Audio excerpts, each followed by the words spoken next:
검찰 수사가 사실상 중간 수사 결과가 발표가 됐습니다.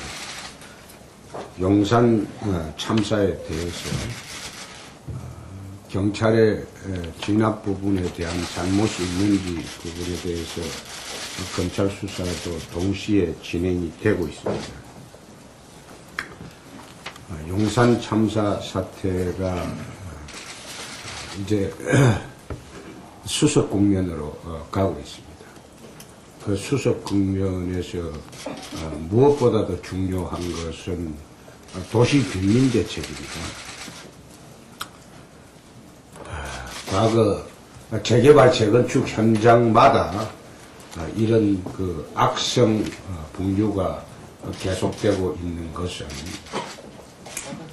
소위 재개발 재건축에 부수된 조합과 또는 민간개발할 때 조합과 그 다음에 그 세입자, 그 다음에 과거 그 현재 살고 있는 원주민의 문제, 그 문제 때문에 늘 악성 분류가 있어왔고, 이렇게 전철련을 중심으로 분류를 더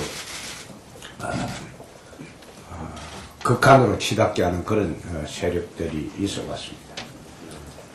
우리 한나라당은 이 문제를 해결하는 과정, 그리고 대책을 제시하는 과정에서 용산 참사에 대한 책임 소재는 분명히 가려야 됩니다. 분명히 가리고 그 다음에 여기에 대한 도시 빈민들의 주거 안정 대책에 대한 것을 당 차원에서 재검토해서 정리를 해야 됩니다. 이번 기회에 특히 이번 임시국회에서 도시 빈민에 대한 도시 빈민들의 주거 안정 그리고 생활 대책에 대한 당 차원의 대책을 우리 정책위를 중심으로 반드시 세워주실 것을 당부 말씀드립니다. 야당 같은 경우에 또 이것을 국정조사를 하자느니 또 검찰 수사에 뭔가 잘못됐다는 이런 식으로 정치 공세하는 것은 이 설을 앞두고 억울한 죽음을 정치 공세의 활용의 장으로 삼고 있는 것은 참으로 부적절한 태도입니다. 지난 1월 연말과 1월에 폭력국회, 쇠망치국회, 해무국회를 주도를 하다가 그 다음에 또 방콕까지 날아가서 골프채를 들고 생일 축하 파티하는 그런 작태를 보이다가 이번에 용산 참사 억울한 죽음을 또다시 정치에 이용하려고 하는 것, 자기들의 반전의 기회를 삼으려고 하는 것, 거기다가 또 최근에 전직 대통령까지 소위 야당의 같은 대열에 합세해서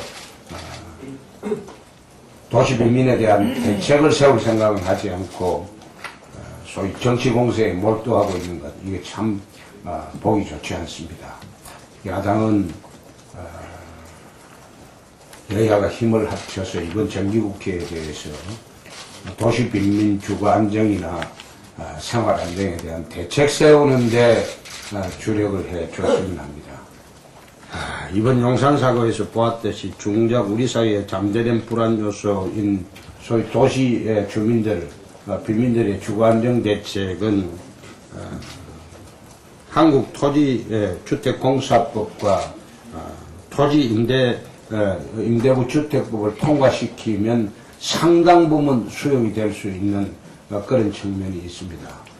재개발 재건축 현장마다 가장 큰 문제가 되고 있는 것은 원주민의 재정착률인데 현재의 재정착률은 20%도 안 되는 그런 형편입니다. 그래서 원주민 재정착률을 높이기 위해서 한국토지주택공사법과 토지임대부주택법을 이번 국회에서 반드시 통과시킬 수 있도록 우리는 해야 할 겁니다.